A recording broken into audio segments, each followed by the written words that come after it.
Born in the diamond-rich city of Freetown, Sierra Leone, David Oshoba George's life was far from ordinary. The firstborn son to a Creole father and a Susu mother, David was the first surviving child of his father, after a series of heartbreaking stillbirths. His mother, a resilient woman, was no stranger to adversity. After her first marriage ended, she met David's father, and they had 3 sons together. However, their relationship too crumbled, leading her to remarry a Susu mediumist, with whom she had 4 children. David's mother was a petty trader, her hustle and bustle taking her to the busy King Jimmy Wharf in the heart of the city. There she bought foodstuffs every Tuesday, Thursday, and Saturday. The responsibility of selling these goods fell on young David and his siblings as they navigated the city and its bustling markets. His father, despite hailing from a wealthy family, was in the diamond-rich town of Kono, operating as a film operator. This left David's mother to carry the burden of their children's upbringing.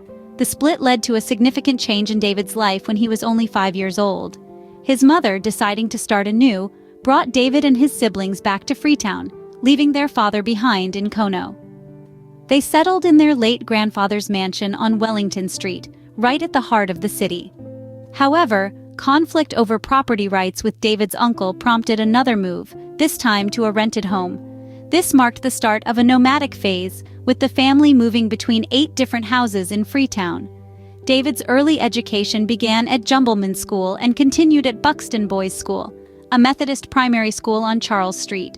These were the formative years that shaped David, his experiences weaving a unique tapestry of resilience, adaptability, and determination. At just 5, David's life took a significant turn as his mother relocated the family back to Freetown, leaving his father behind. Life in Freetown was a whirlwind of change for young David.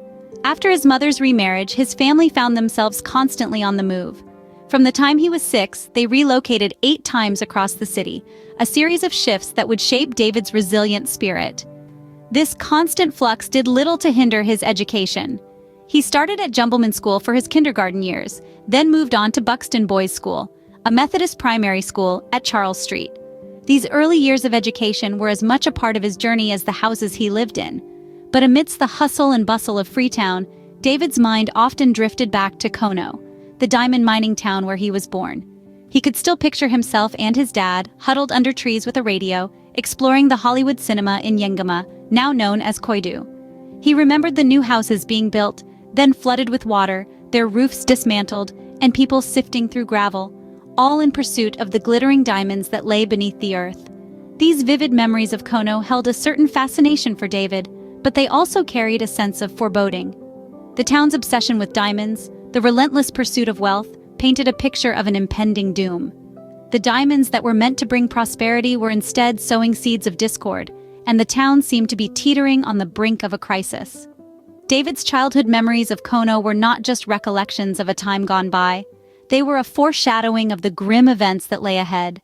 The relentless quest for diamonds would soon plunge the town and the entire nation into a brutal civil war. Little did David know, his childhood memories of Kono would be a grim prelude to the horrors that awaited.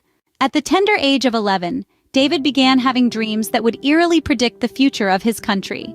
As a child, he was no stranger to the mysteries the world held, but these dreams disturbed his innocent mind. In the realm of his dreams, he found himself in the bustling Freetown Road Market, surrounded by the familiar sights and sounds of his everyday life. But amidst the seemingly ordinary, the moon began to fall, plummeting towards the earth. The people around him were seized by terror, their faces reflecting an unimaginable fear. The dream was not only vivid but also deeply disturbing, a stark contrast to the peaceful slumber of a typical child.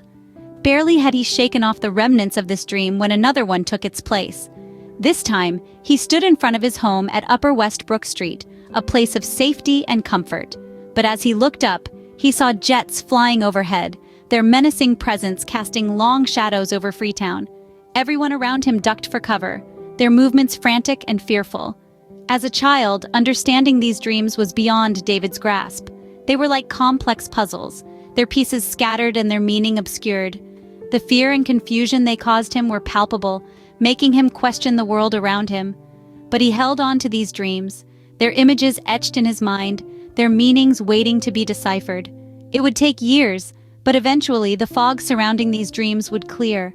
They were not merely figments of a child's imagination, but ominous predictions of the future.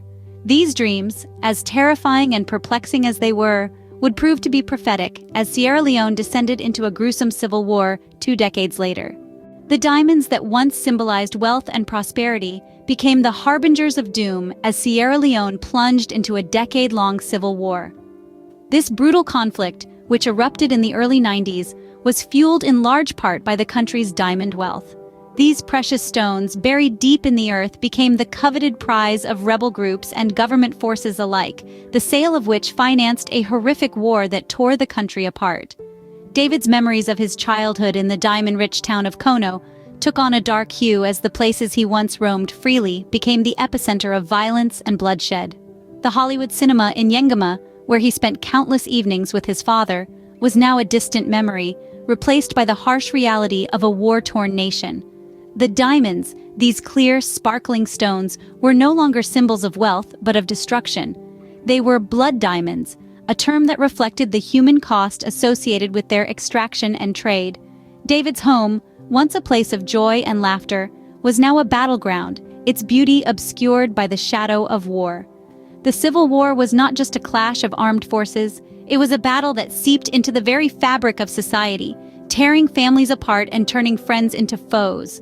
David's family was not spared. The war forced them to flee their homes, to leave behind everything they knew and loved. His mother, once a petty trader bustling around the King Jimmy Wharf, was now a refugee, her livelihood destroyed by the conflict. David's father, who had remained in Kono as a film operator, was also deeply affected by the war. The cinema, once a source of joy and entertainment, was now a casualty of the war. The war had not only taken away his livelihood but also his home, forcing him to abandon the town he had grown to love. David's life was irrevocably changed by the Civil War. The dreams he had as a child, of a falling moon and jet planes flying over Freetown, were now a chilling reality. The war had not only left physical scars on the landscape of Sierra Leone, but it had also left emotional scars on David and his family, scars that would take years to heal. The Civil War in Sierra Leone was a tragic chapter in the country's history, a period marked by immense suffering and loss. But for David, it was more than just a historical event. It was a deeply personal experience, one that shaped his life in unimaginable ways. The war was a harsh teacher, but it also provided lessons of resilience, courage, and hope. The war left an indelible mark on David, forever altering the course of his life. Despite the trials and tribulations, David Oshoba George's journey is far from over. Post-war, David found strength in the ashes of his past, using the lessons he learned to forge a path toward change. He became a beacon of hope for those around him, demonstrating that resilience and survival are possible even in the face of adversity. The diamond-rich city of Freetown, once associated with his childhood innocence, now stands as a symbol of his unyielding spirit. The war-torn streets of Kono, a painful reminder of the past, have become the grounds for his tireless advocacy for peace. His experiences, while marked by upheaval and struggle, have shaped him into the person he is today. David Oshoba George, a son of Sierra Leone, continues his journey, not just for himself but for his country. From the diamond-rich city of Freetown to the war-torn streets of Kono, David's life is a testament to resilience and survival, a beacon of hope in the face of adversity.